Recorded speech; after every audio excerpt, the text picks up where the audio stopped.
요한일서 1장 6절부터 9절까지 보겠습니다. 만일 우리가 하나님과 사귐이 있다 하고 어두운 가운데 행하면 거짓말을 하고 진리를 행치 아니함이거니와 저가 빛 가운데 계신 것 같이 우리도 빛 가운데 행하면 우리가 서로 사귐이 있고 그 아들 예수의 피가 우리를 모든 죄에서 깨끗하게 하실 것이요. 만일 우리가 죄 없다 하면 스스로 속이고 또 진리가 우리 속에 있지 아니할 것이요. 만일 우리가 우리 죄를 자백하면 저는 미쁘시고 의로우사 우리 죄를 사하시며 모든 불의에서 우리를 깨끗게 하실 것이요. 여기까지 읽었습니다. 기도드리겠습니다. 우리에게 항상 은혜를 베푸시는 하나님 아버지, 오늘도 우리가 귀를 열어 하나님의 말씀을 들을 수 있도록 이 자리로 인도하여 주신 것을 감사드립니다. 하나님의 말씀을 듣고 배울 때에 우리의 잘못된 생각이 쫓겨나고 성령의 좋은 생각들이 우리 안에 가득 차서 우리의 마음으로 하나님을 기뻐하는 삶을 살 수 있도록 인도하여 주시옵소서. 예수님의 이름으로 기도드렸습니다. 아멘. 요한일서는 구원받은 그리스도인이 그리스도와 함께 사귀는 가운데 그리스도인의 기쁨이 충만케 하려고 이 말씀을 기록했습니다. 기쁨을 충만케 하려면 우리가 하나님과 사귐이 있다 하면서 어두운 가운데 행치 말고 우리의 죄를 자백하며 살아가자. 그것이 요한일서 1장의 주된 내용입니다. 그런데 사람이 잘 회개하지 않기 때문에 기쁨이 충만하지 않죠. 특히 교회가 회개하지 않는다면 교회는 공동체인데 그 공동체 안에 어떤 구성원들이 회개하지 않고 살아가기 때문에 기쁨이 사라진다는 것입니다. 교회는 왜 회개를 하지 않느냐 하는 것입니다. 자기의 숨은 부끄러움을 감추기만 할 뿐이지 회개를 하지 않는 이유가 도대체 무엇이냐 하는 거예요. 그 이유는 회개를 해야 되는 것이 그 기준이 하나님의 말씀으로 기준을 삼지 않기 때문에 그렇습니다. 이것은 그냥 일반적인 일이야. 그리고 내 감정이야. 나는 그렇게 생각해. 그래서 굳이 이것을 뭘 회개를 하라는 거야. 나는 그렇게까지 할 필요가 없다고 생각해. 그런 것들이 많이 있어요. 하나님의 말씀을 기준으로 삼지 않으면 회개할 것이 없습니다. 그래서 회개를 못하는 거야. 회개를 잘 못하는 사람, 자기의 죄를 자백하는 것을 잘 못하는 사람들은 그 기준이 하나님의 말씀에 있지 않기 때문에 그렇습니다. 하나님의 말씀의 기준을 삼지 않고 살아가는 것은 젊은 세대들의 특징 중에 하나예요. 그리고 우리가 알지도 못하는 사이에 네가 하는 것이 다 옳아. 누가 너를 평가할 수 없어. 그냥 네 생각이 다 맞아. 이렇게 교육하는 교육기관들이 세상에 팽배해졌고 그런 가르침은 1950, 60년대를 거치면서 새로운 공산주의가 출현한 거죠. 그런 가치관을 교육기관에 심어준 것입니다. 우리 아들이 유학을 가서 첫 학기를 보냈는데 거기서 배운 것이 뭐냐면 엄마 여기는 무엇을 해도 그게 틀렸다 잘못했다 말하지 않아. 모두 다 그것을 칭찬해 주고 다 옳다고 생각한다고 말을 해. 그래서 너무 좋아하는 거예요. 예? 나 한국에 있을 때는 그런 건 잘못됐어. 이런 건 옳은 게 아니야. 이렇게 가르침을 받았는데 여기 오니까 다 옳아. 나 네 생각이 다 맞아. 이렇게 가르친다는 거예요. 그래서. 그러니까 마음이 이제 확 자유스러워진 거예요. 그래서 그 얘기를 듣고 그래 뭐 우리나라의 교육 방식과 미국 나라의 교육 방식이 좀 다르구나. 모든 사람들에게 자신감을 심어주고 네가 하는 것이 틀린 게 아니라 네가 생각하고 하는 행동들이 다 옳아. 이렇게 가르치는 걸 보고 한편으로는 그래 그게 열린 교육인가? 더 새로운 교육의 기법인가? 그렇게 생각을 하다가 한참 세월이 지난 후에 이게 어떤 위험이 도사리고 있는 것인지를 알게 됐어요. 하나님의 말씀이 기준이 아니면 그냥 동성애도 오라. 그렇게 하는 것에 대해서 왈가왈부하지 마. 그런 이제 논리가 되는 거죠. 그래 실제로 그런 거예요. 그 학교에 뭐 교수건 학생들이건 그런 문화들이 들어와 있는데도 누구 하나 거기에 대해서 그것은 잘못된 거 아닙니까? 이렇게 말하는 사람이 없는 거예요. 아무도 말을 하지 않습니다. 그냥 네 생각이 다 옳아. 너는 그렇게 생각한 거야 그냥. 누가 그것에 대해서 뭐라고 말할 수 있어? 그래서 이렇게 그 미국 유학 생활 중에 스며들었던 그 사고방식을 깨트리는데 굉장히 오래 걸렸습니다. 어느 날은 나한테 책을 한 권 사서 보내주는 거예요. 그래서 그 책을 보니까 그런 내용이에요. 생각에 자유가 있는데 누가 누구에게 이것이 잘못됐다, 잘됐다 하는 것들을 말할 수 없는 것이다. 뭐 그런 내용이에요. 근데 그 책을 쓴 사람이 그 책을 쓰고 나서 수년 후에 구원을 받은 거예요. 그래서 자기 생각으로 예전에 썼던 책에 대해서 잘못된 것이었다고 이제 고백을 하는 시간이 있었습니다. 지금 우리 애들이 살아가는 가운데도 자라나는 가운데도 은연중에 자기가 생각하는 것이 다 옳다고 허용해 주는 어떤 문화들이 다 들어왔어요. 근데 공산주의 이론을 발전시켰던 사람이 그런 사상을 교육기관에 심어준 것입니다. 그 사람을 출발로 해서 이 세상의 모든 교육기관에서는 다 그렇게 가르쳐요. 이른바 창조주의적인 교육이라고 하면서 네 생각이 다 옳아. 그렇게 가르칩니다.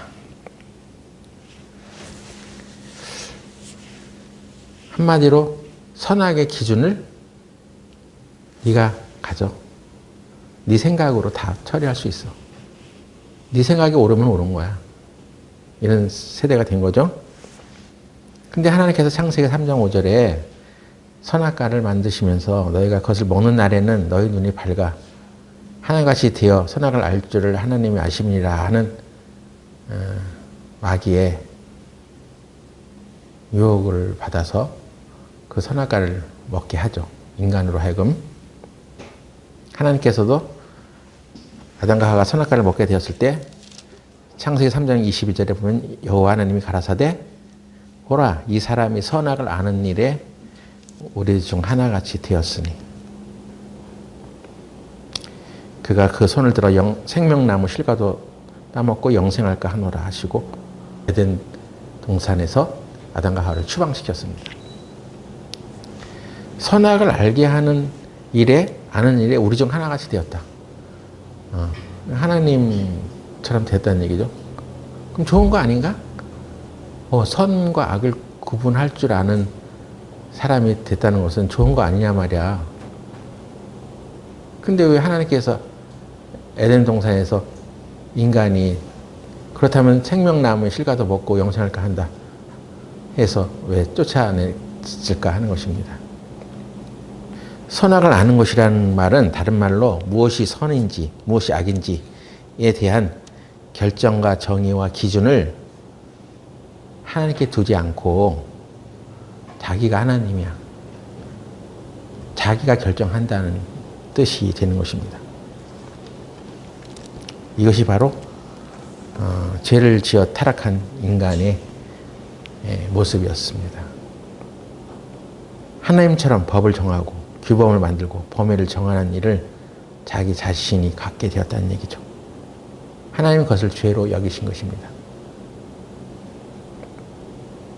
하나님의 말씀의 기준에서 벗어나서 하나님의 말씀을 따르지 않고 그 말씀을 던져버리고 자기 생각의 기준으로 선과 악을 정하는 그런 존재가 되어버린 것입니다. 그래서 인간은 죄에 대한 기준이 다 달라요. 하나님께서 죄라고 정하신 것을 죄로 여기지 않습니다. 여러분은 분명 동성연애, 동성애가 잘못됐다는 것을 마음속에 받아들여요. 그런데 이 세상에는 그게 뭐가 죄야.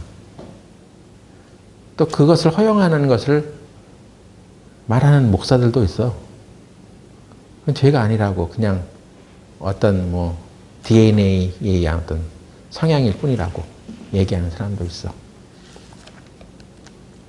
그래서 이 세대는 자기가 하나님이 되었어. 자기가 기준이 되어서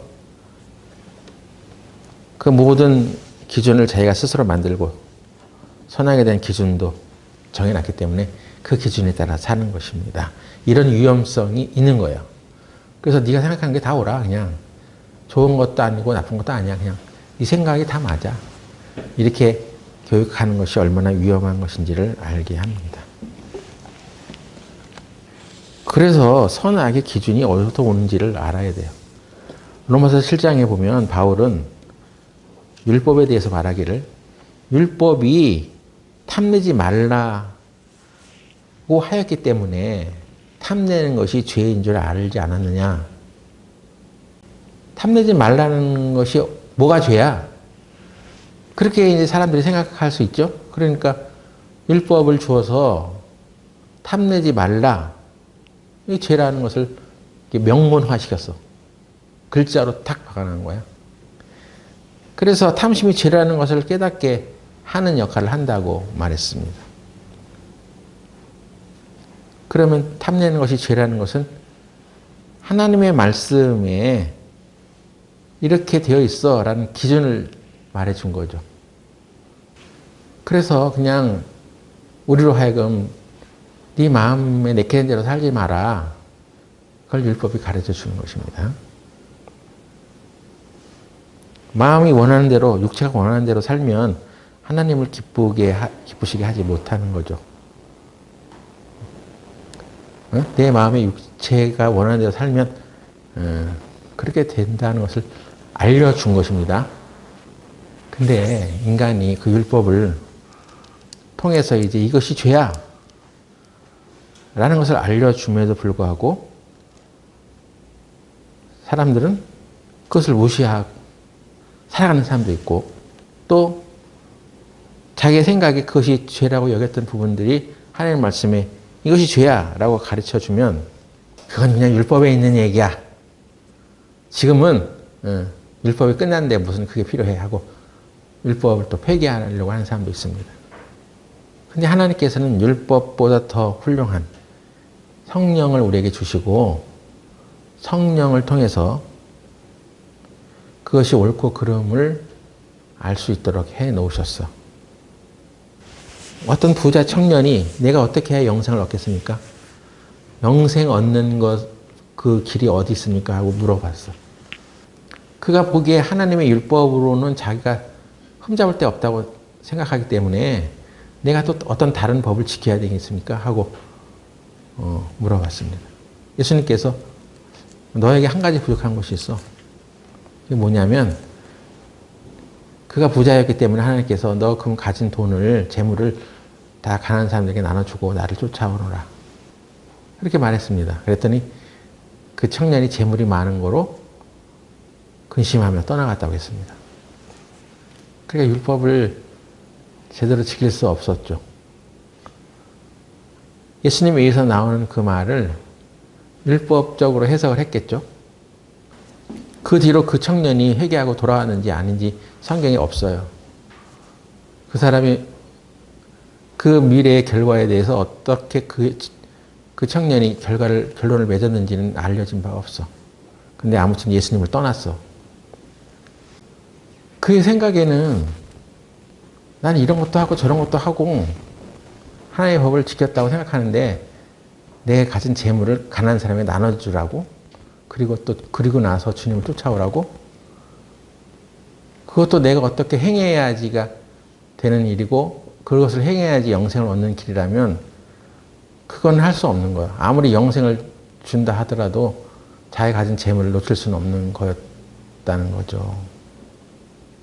그러니까 그것을 아무리 하나님의 말씀에 법으로까지 기록해 놓고 또 이렇게 하라고 해도 자기 마음에 중요시 여기는 것이 있으면 그런 일을 하지 못하는 것입니다. 선한 사마리아인의 경우도 마찬가지예요. 어느 사람이 강도를 만나서 길가에 쓰러져 있는데 제사장도 지나가고 레위인도 지나가고 율법사도 지나가면서 쳐다보면서 아무도 그 사람을 데려다가 치료하지 않고 그냥 가버렸습니다. 참 매정한 사람이군 이렇게 생각이 들어지는데 아니에요. 그 사람도 하나님의 법을 잘 지키는 사람입니다. 하나님의 법에 죽은 자의 시체를 만지지 마라 하는 게 있어. 그러니까 이 사람 이렇게 부축해서 건져내서 좀 치료도 해주고 뭐 이렇게 선의를 베풀고 싶은데 자기가 가지고 있는 율법에 죽은 자의 시체를 만지지 말라고 하는 법에 딱 저촉이 되니까 그 법으로 딱 봤을 때 이건 아니다는 거예요. 그러니까 안 도와줘 그 사람을. 근데 율법도 없는 어떤 이방인이 거기에 사마리아인이 지나가다가 방도 만난 자를 보고 부축해서 여관에 데려다 주고 더 쓸 돈을 여관 주인에게 주면서 내가 올 때까지 다시 그 사람에게 좀 잘 치료를 해달라고 하고 가는 거야. 그것은 율법을 가지고 하나님의 법을 어떻게 지켜야 된다는 그런 법으로 그 사람은 쳐다보지 않았어요. 하나님의 뜻은 우리들에게 선을 베푸시는 것입니다. 하나님이 보시기에 좋은 일들을 하는 거예요. 그 법을 지켜서 천국 오라고 하는 게 아니라 하나님이 보시기에 좋은 일들을 해나가라고 하는 것입니다. 근데 사람들이 죄를 지으면서 그 기준이 없으니까 내가 이렇게 할 수도 있고 저렇게 할 수도 있지. 내가 저 강도 맞는 사람을 붙잡아가지고 부축해서 치료해주고 그를 보호해주는 것이 옳은 생각이야. 그러면 그렇게 하는 거고 나는 그렇게 생각하지 않아. 나는 하나님의 법이 더 중요해. 그래서 하나님의 법에 죽은 자의 시체를 만지지 말라고 했잖아. 그러니까 나는 하나님의 법을 따르겠어. 해서 안 도와줄 수도 있는 거죠. 그건 자기가 생각하는 기준 아니에요. 근데 예수님께서 그 비유를 말씀해 주시면서 너희도 이와 같이 하라고 했습니다. 거기 죽어있는 법을 붙들고 있지 말고 너희도 이와 같이 사람들을 살려내는 일을 해. 치료해 주는 일을 해. 새로운 세대가 오고 있는 것입니다. 사람을 죽이는 율법을 따르지 말고 사람을 살리는 생명의 법을 따라 이제. 예수님께서 오신 것은 바로 그것입니다. 그 일을 우리가 할 수 있게 된 것은 예수님께서 이미 죽으심으로 그 율법과 저주를 다 받았기 때문에 율법의 요구와 그 저주와 형벌을 다 받았기 때문에 우리로 하여금 그 법에 대해서 죽고 이제 새 생명을 따라서 살아갈 수 있도록 해주신 거예요. 너희도 이와 같이 하라.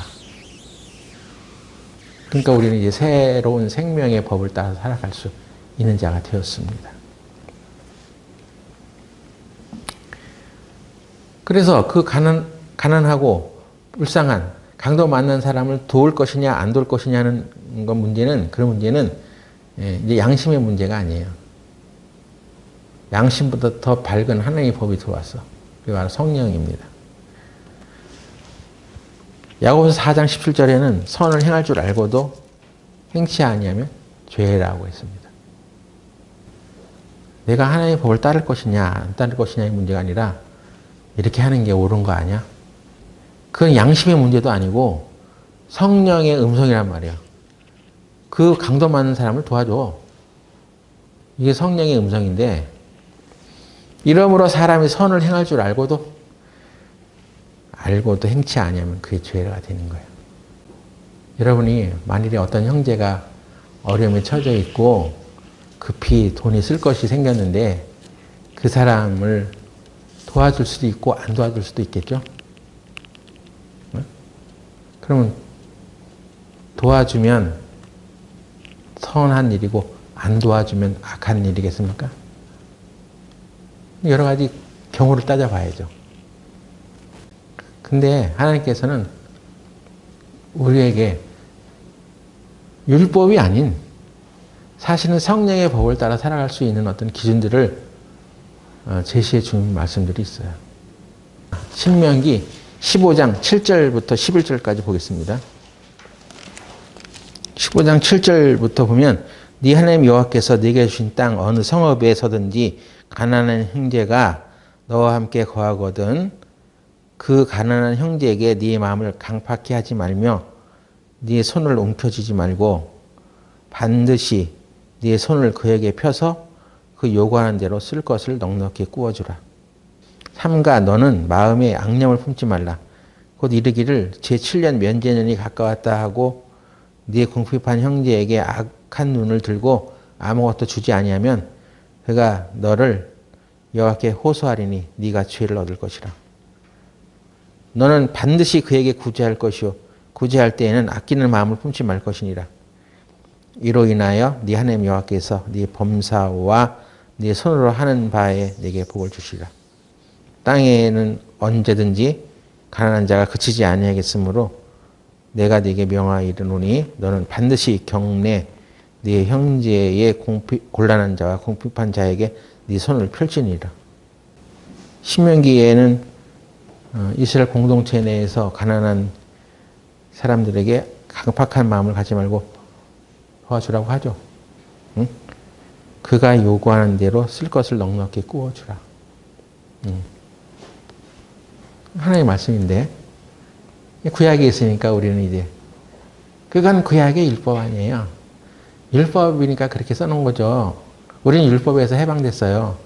그러니까 이거 율법대로 살지 않아도 돼요. 이렇게 생각할 수 있겠죠. 그러면 마태복음 5장 보겠습니다. 5장 41절부터 보겠습니다. 또 누구든지 너로 억지로 오리를 가게 하거든 그 사람과 심리를 동행하고 네게 구하는 자에게 주며 네게 꾸고자 하는 자에게 거절하지 말라. 예수님이 하신 말씀이에요. 물론 율법대로 살려고 하는 사람들아 네가 그렇게 율법을 잘 지켜? 그러면 이 말씀도 해. 뭐 이런 뜻이 들어있어요. 그런데 하나님께서 지금 이 마태복음 5장에 네가 온전하게 되려면 이렇게 해 하고 예수님께서도 말씀하신 거예요. 그러니까 우리에게도 신약 시대에 예수님께서 하시는 말씀이기도 해. 오리를 가게 하거든 그 사람과 심리를 동행해. 근데 5장 42절을 기다면 안 듣죠. 네게 구하는 자에게 주며 네게 꾸고자 하는 자에게 거절하지 마라. 이 사람은 왜 나한테 꿔달래? 지난번에도 못 갚았잖아. 근데 또 꿔달라 하네? 그런 말 하지 말라는 거예요. 꾸고자 하는 자에게 거절하지 마. 근데 내가 꿔줄 게 없어. 근데 혹시나 해서 이제 나한테 꿔달라고 하는 사람이 있을 수 있죠? 그때는 꿔줄 수가 없지. 나도 없으니까.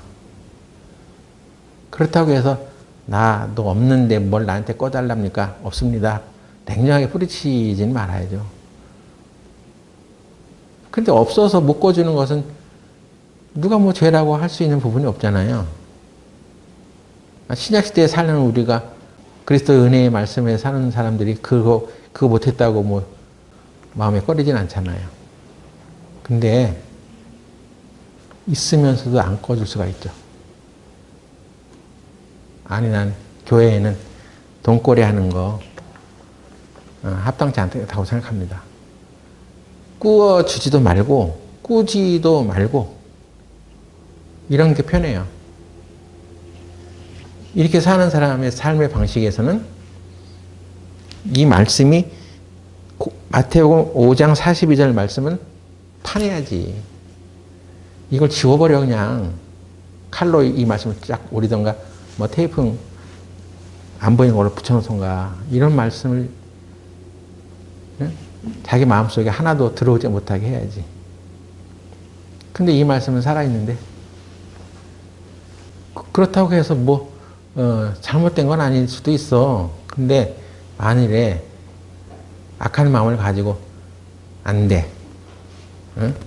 여태껏 갚지도 못했으면서 또 달라고 하네. 또 빌려달라고 하네. 하고 안 하면 하나님께서 이 말씀이 살아있다는 것을 우리에게 역사해 준단 말이에요. 아니야. 그렇지 않아.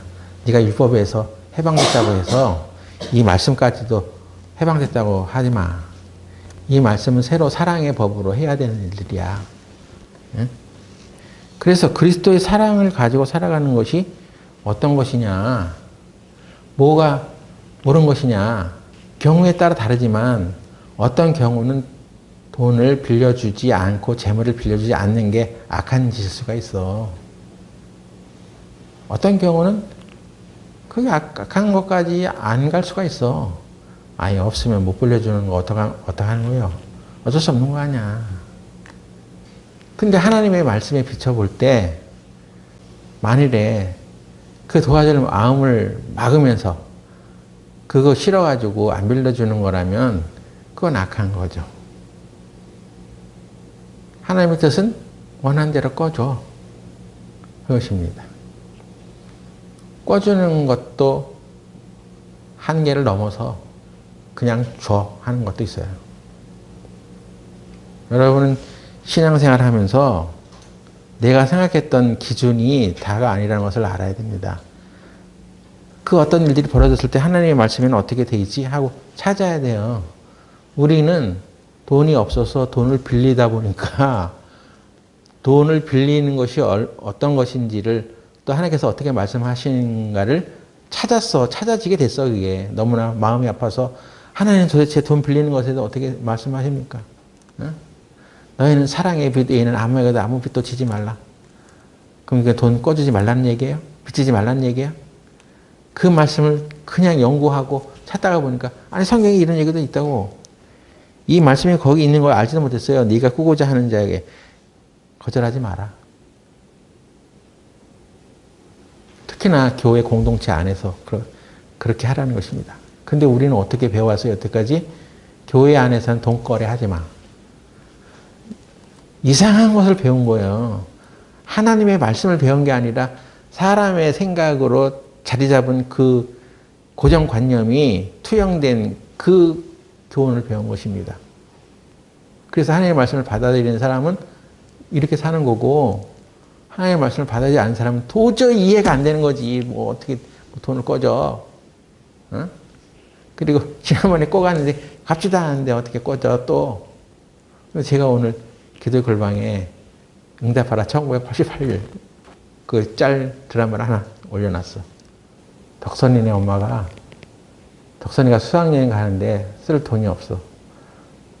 그래서 집에 돈이 없어서 정봉이네 엄마한테 빌리러 갔는데 늦은 밤에 가서 내일 우리 애가 수학여행 가는데 어쩌다 저기 좀 얘기를 하려고 했는데 지난번에 꾼돈도 못 갖고 있는 거야. 그러니까 정봉이네 엄마가 이제 늦은 시간에 어떻게 왔어? 그래서 이거 그냥 뭐 얘기를 하려고 했더니 알아서 얘기를 하는 거야. 지난번에 꺼간 돈 못 갚아서 그래? 나중에 갚어. 천천히 되는 대로 갚어. 이렇게 얘기하고 먼저 얘기하기 때문에 또 돈을 더 빌려달라고 할 수가 없는 거야. 그래서 그냥 아무 말 못하고 그냥 집에 와서 들어놓여 있는데 그 정봉이네 엄마가 문을 두드리면서 온 거예요.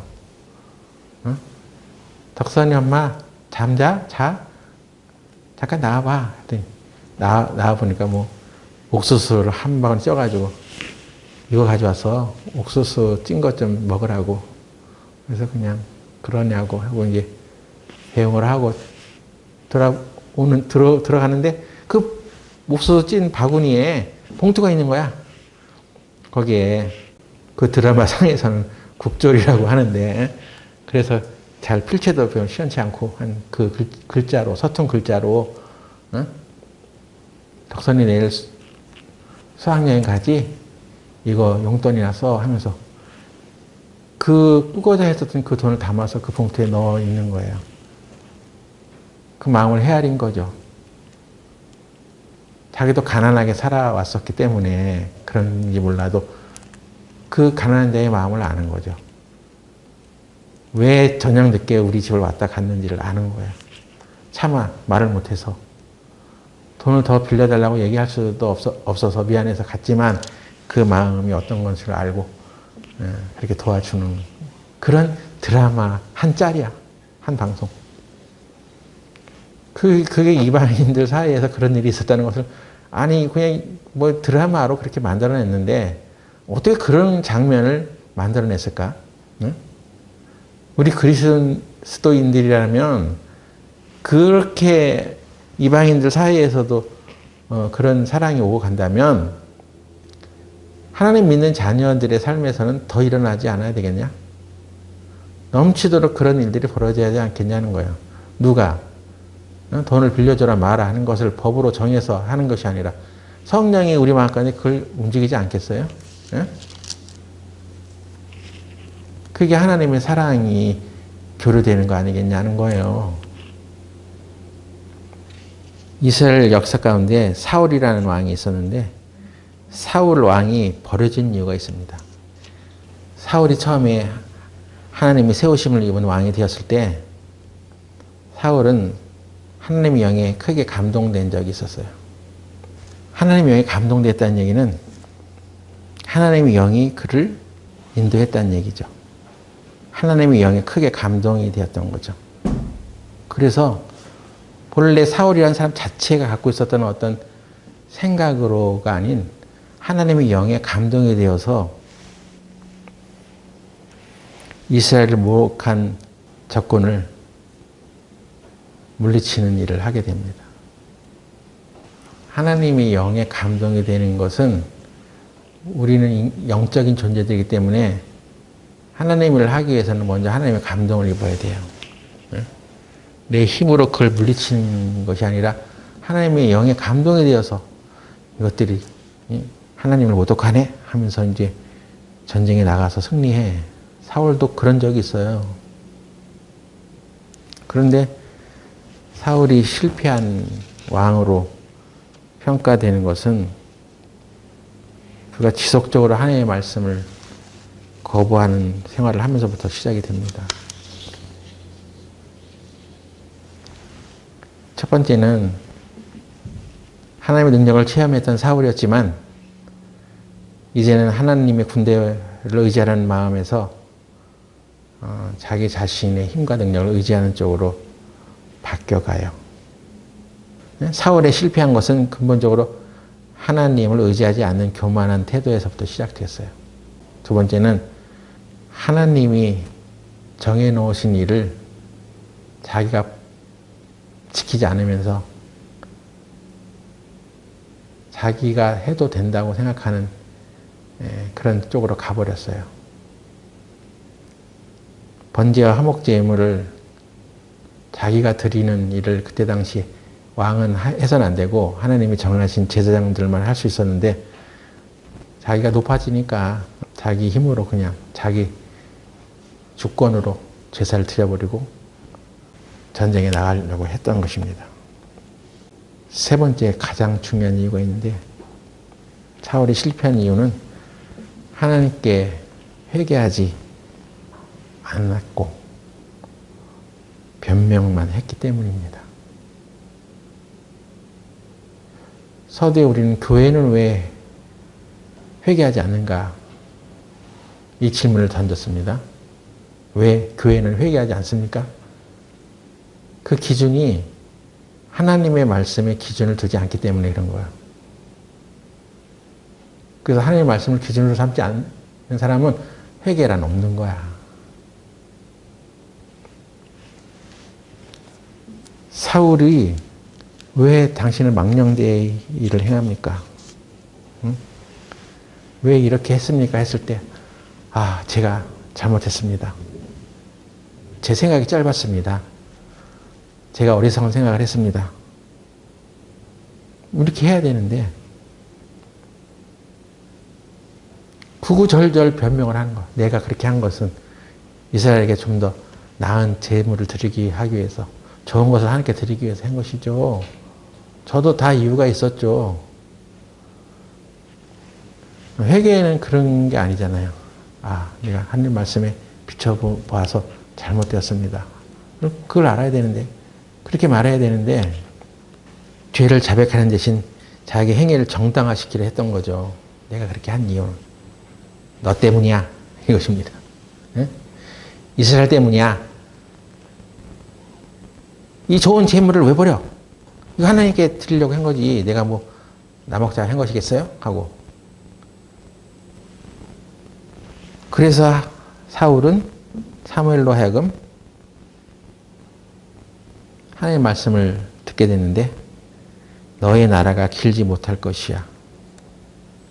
하나님께서 너를 버렸어. 대신해서 하나님께서는 그 마음에 맞는 사람을 구하여 이스라엘의 지도자로 삼을 것이다. 라는 말을 듣게 됩니다. 하나님이 버렸어. 이게 무서운 거예요. 사람들 사이에서는 아직도 왕으로 추대되어서 왕권을 행사하고 할 수 있을지도 몰라. 그런데 사울은 왕이 된 지 3년 만에 버려진 거예요. 하나님이 버렸다고 얘기했어요. 버렸다는 얘기가 뭐 지옥을 간다는 의미는 아닐 수도 있죠. 근데 하나님 널 쓰지 않아 이제. 무서운 얘기잖아요. 우리 그리스도인들도 교회에서 하나님께서 너를 버려서 이렇게 평가받을 수 있는 사람이 될 수도 있어요. 꾸준히 하나님을 기쁘게 하는 선택을 하지 아니하고 계속해서 육신의 선택을 해가면서 이제 점점 어떤 선택에 대해서 책망이 들어오면 그건 이렇고 저렇고 이런 이유 때문입니다 하고 변명만 해가면 이게 안 되는 거예요. 우리가 하나님께 버림을 받으면 다시는 희망이 없습니다. 가장 인생의 실패는, 좌절은, 불행은 하나님께 버림을 받는 거예요. 지금 겪고 있는 어떤 고난이 나를 힘들게 할 수가 있어.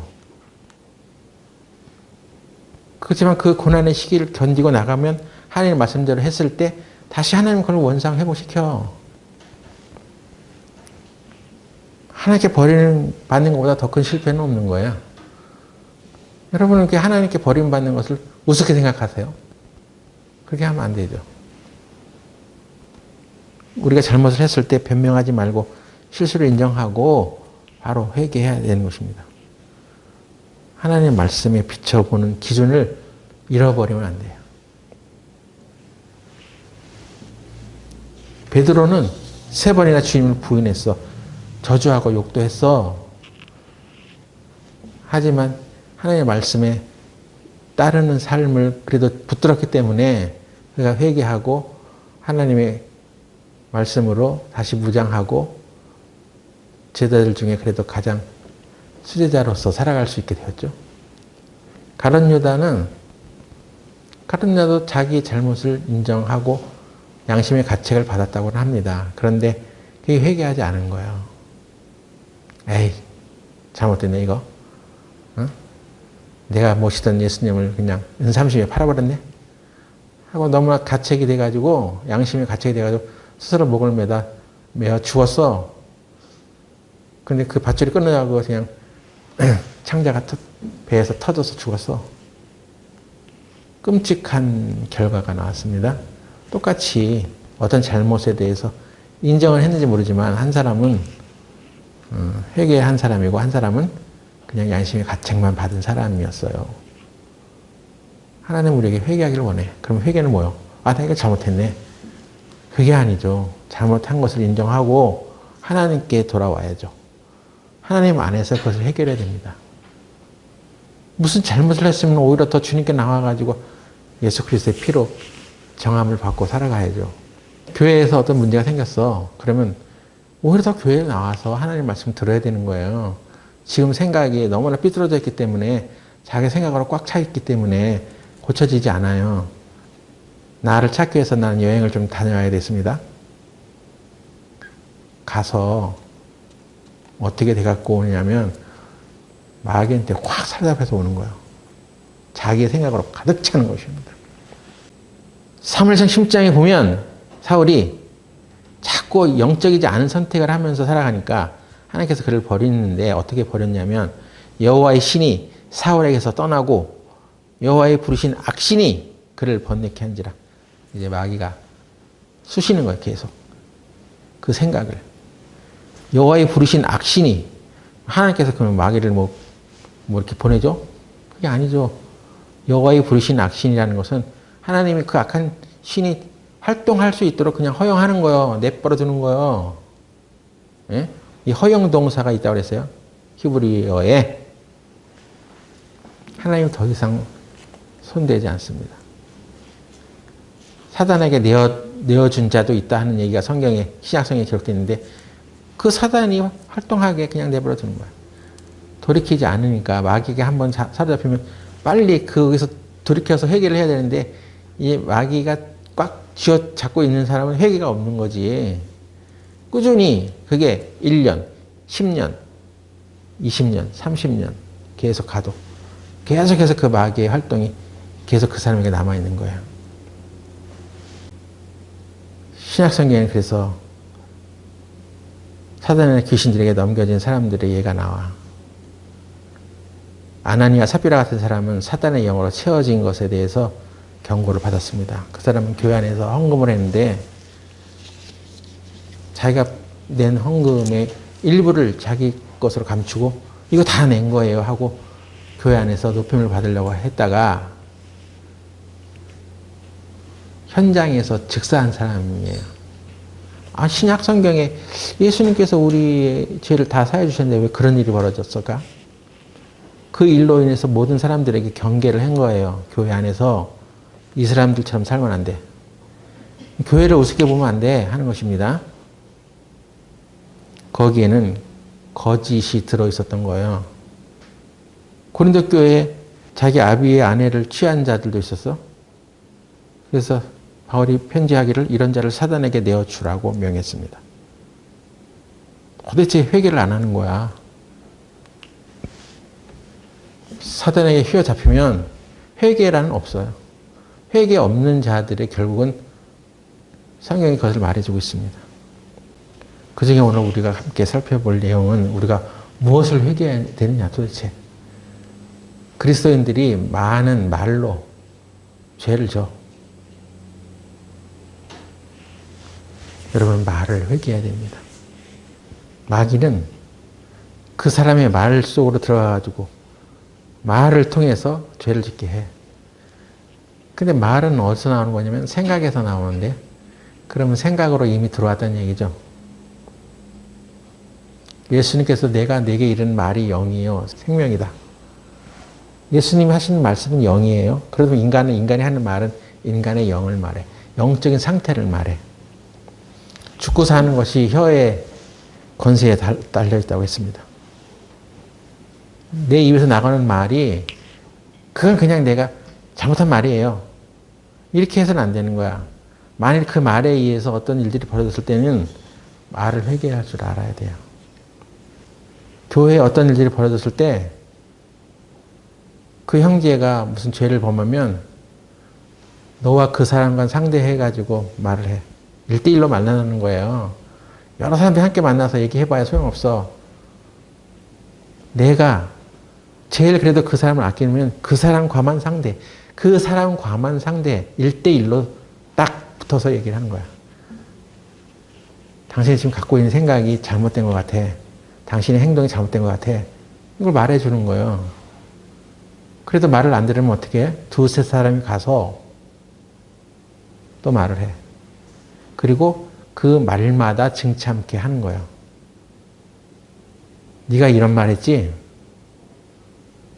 이 말이 얼마나 잘못된 줄 알아? 사람이 잘못된 정보를 알고 막 말을 해. 자기가 확실치도 않은 것을 막 그냥 미운 마음으로 막 해대는 얘기가 있어. 마귀에게 한번 쓰임을 받으면 선을 넘는 말을 합니다. 막말을 해 그냥. 그리고 말을 막 지어내서 해.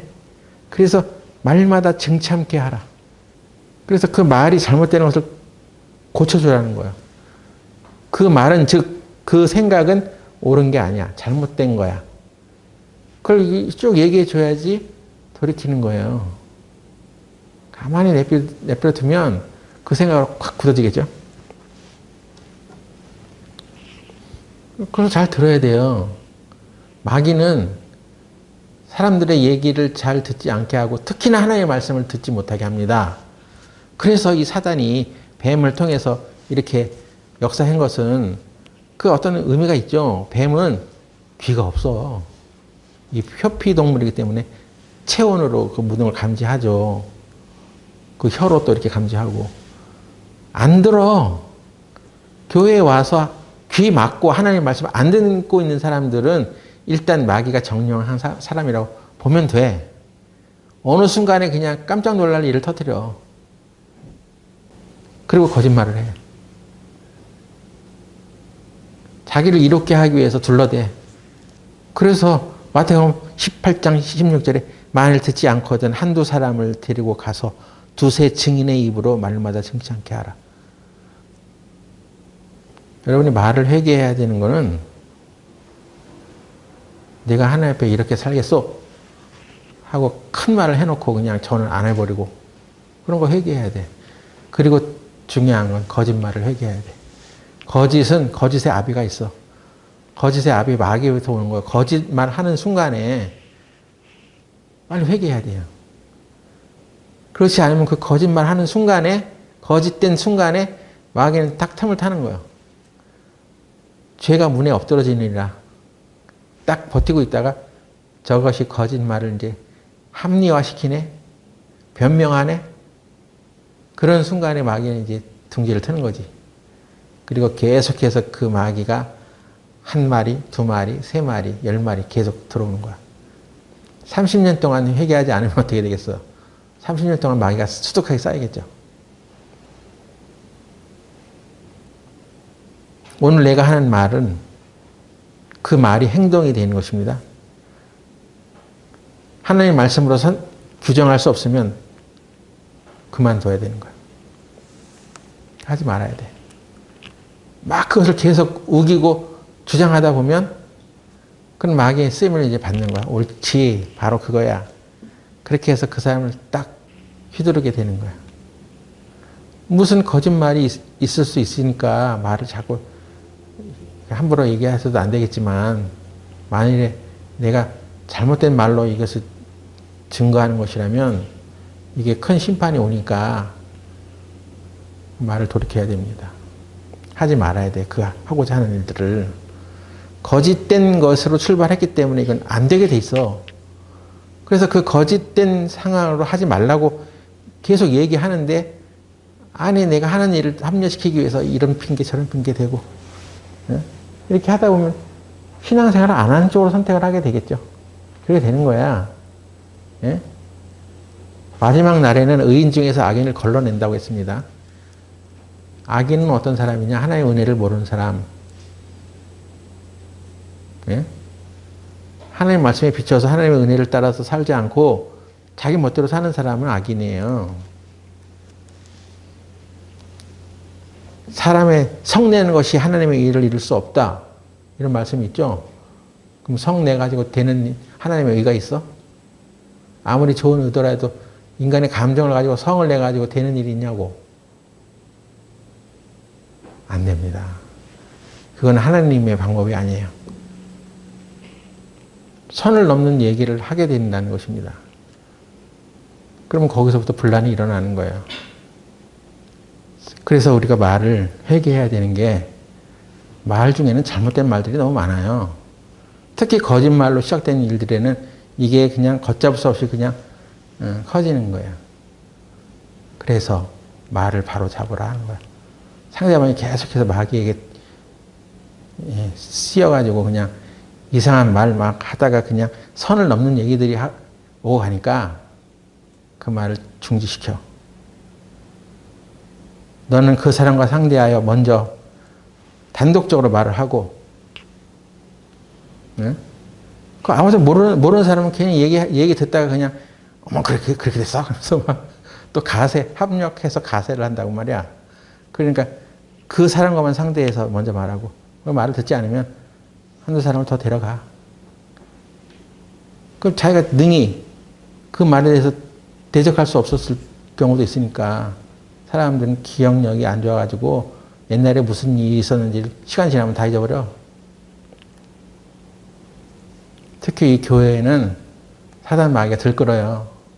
조금이라도 그 뭐 거짓이 있으면 그 비집고 들어와가지고 거기에 거해 일단. 이게 들어가서 내가 활동할 수 있는 사람인지 아닌지. 근데 계속해서 거짓을 옹호하고 그것에 안주해서 살아가면 그때는 이제 더 큰 좀 센 마귀를 데려오지. 그래서 점점점 마귀의 쓰임을 받는 이유가 그것입니다.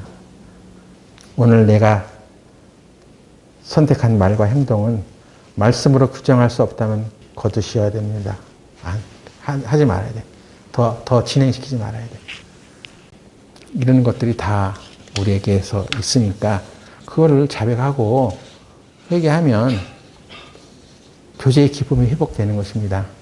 교제의 기쁨이 회복되지 않는 것은 아직도 자기의 죄를 회개하지 않고 변명만 하기 때문에 그런 거예요.